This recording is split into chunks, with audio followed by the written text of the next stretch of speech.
intensivos. Ha sido una semana intensa en Santi Spíritus como en el resto de Cuba. La noticia de inicio fue sin dudas la relacionada con el referendo cubano por el Código de las Familias. Después de varios meses de consulta y debate popular, finalmente los espirituanos como los cubanos fueron convocados a expresar su opinión en las urnas. El acontecimiento en el territorio reflejó el voto del pueblo espirituano por la dignidad y los derechos. El 68.54% de los electores dijo sí por la aprobación del texto legal, resultado reconocido como irreversible por parte de las autoridades electorales del país.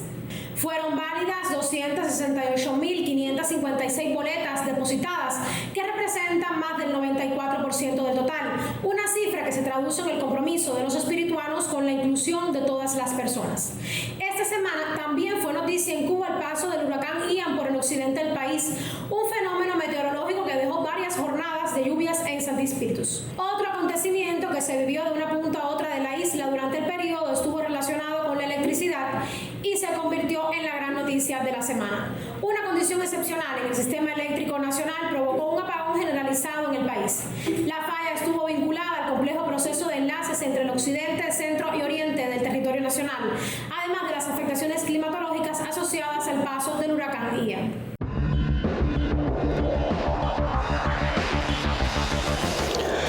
Los serpentineros espirituanos Roberto Hernández Navarro y el zurdo Alex Guerra Garcés aparecen en la nómina de 24 jugadores que representarán a Cuba en la Copa Mundial de Béisbol Sub-23 que se efectuará en Taipei de China del 13 al 23 de octubre. Ambos lanzadores intervienen por primera vez en un equipo Cuba de esta categoría, ya que habían hecho el grado en las edades escolares y con muy buenos resultados.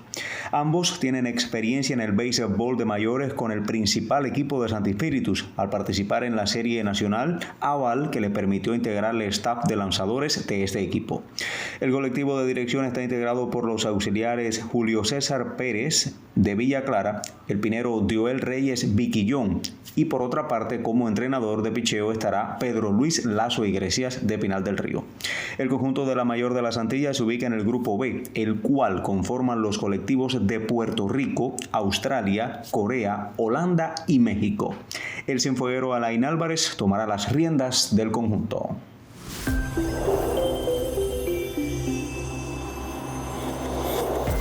Te recomiendo buscar la edición impresa de Scambray de este 1 de octubre para que ahondes en la personalidad de una entrevistada que expresó: soy exigente con que las cosas salgan bien y se cumplan.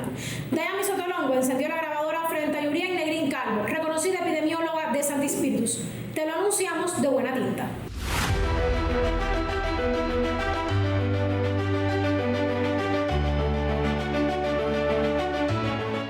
Beatriz Pérez Ravelo decidió ser mamá a los 30 años.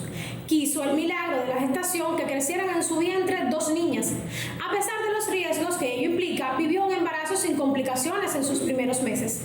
Ingresó en el Hospital General Camilo Cienfuegos a las 22 semanas, pero a las 36 la vida de Beatriz se transformó en un episodio plomizo. Un aumento inesperado de la presión arterial la puso frente a una cesárea de urgencia el 16 de agosto y nadie podía imaginar que Beatriz se convertiría en la paciente recién parida más crítica en lo que va de año dentro de las estadísticas de la institución hospitalaria. Uno de los mayores daños que provoca la preeclampsia es que provoca daño en todo el endotelio. El endotelio es la capa interna de cada uno de los vasos sanguíneos y esto motivó que Beatriz presentara como complicaciones unos trastornos de la coagulación que llevaron a que fuera reintervenida en más de una ocasión.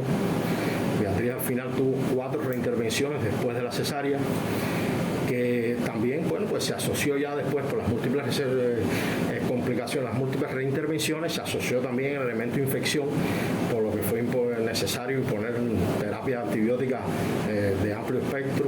Con Beatriz específicamente tuvimos el apoyo de médicos intensivistas, hematólogos y obstetras de otras provincias hermanas como Cienfuegos, Matanzas, que participaron con nosotros.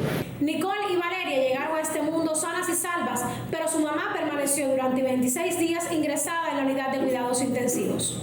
Inicialmente fue una cesárea que transcurrió sin ningún tipo de problema. Lo que en el postoperatorio inmediato, a partir de aproximadamente de las 72 horas, comenzó a aparecer un aumento de volumen en la herida quirúrgica, motivado por la presencia es decir, de líquido y de sangre en ese espacio de ahí, y hubo necesidad de activar la comisión de la materna crítica, en la cual nosotros los cirujanos siempre participamos, los que están designados para eso, y entramos en conjunto con los obstetras a esta primera reintervención, donde se decidió el drenaje del acceso y la exploración de la cavidad, donde no hubo ningún tipo de problema. En el resto de las reintervenciones que sucedieron fue por sangramiento, es decir, fue una paciente que mantuvo algunos trastornos de su coagulación y hubo necesidad de llevarla al salón en varias ocasiones. En una tercera intervención se decidió hacer la histerectomía obstétrica. Fue bien difícil, porque cuando yo pensaba que ya estaba saliendo, era otra reintervención, y pasaban 2 días y era otra reintervención, y veía mucha gente alrededor mío luchando, igual que yo. En la tercera intervención se decidió empaquetar la paciente, es decir, dejar unas compresas dentro de la cavidad, como una medida ya más heroica, pudiéramos decir, para tratar de controlar el sangrado. Por suerte nos resultó, y ya la última cirugía fue retirar las compresas. Después sucedieron una serie de eventos, infecciones de la herida quirúrgica, tenía la paciente una bronconeumonía intrahospitalaria relacionado con el proceder, y conjuntamente el manejo en forma de comisión se fueron tomando paulatinamente las decisiones y todo fue fluyendo, y felizmente la paciente evolucionó al final favorablemente. Bueno, yo al principio de una reintervención a otra, al principio era bien, yo me sentía bien, con mucha energía, hasta que aparecían los síntomas, que aparecía el dolor o aparecía el abdomen muy inflamado, pero yo siempre me sentí confiada con los médicos, de que nunca me faltó un medicamento, de que me daban mucho apoyo psicológico también.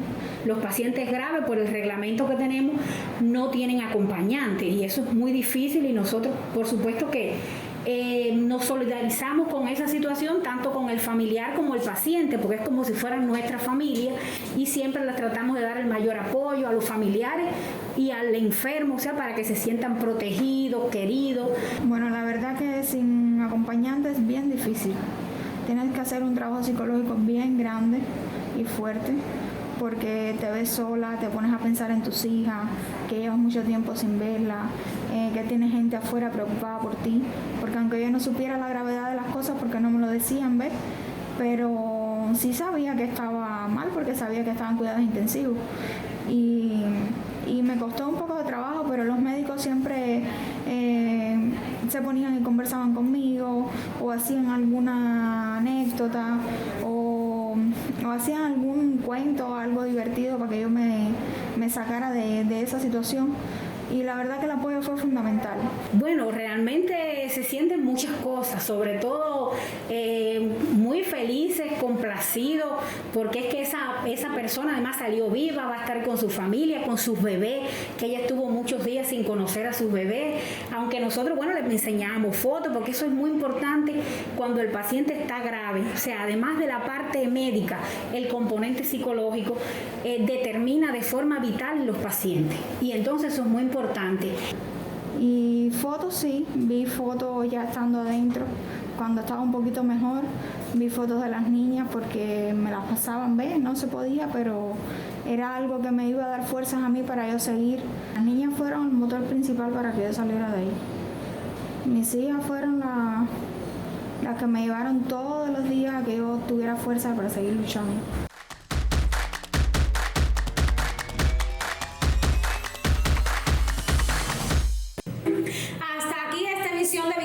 El noticiero de Escambray. Recuerda compartir nuestros contenidos en las redes sociales y darle me gusta a este video si te ha resultado interesante. Nos vemos como siempre dentro de 7 días.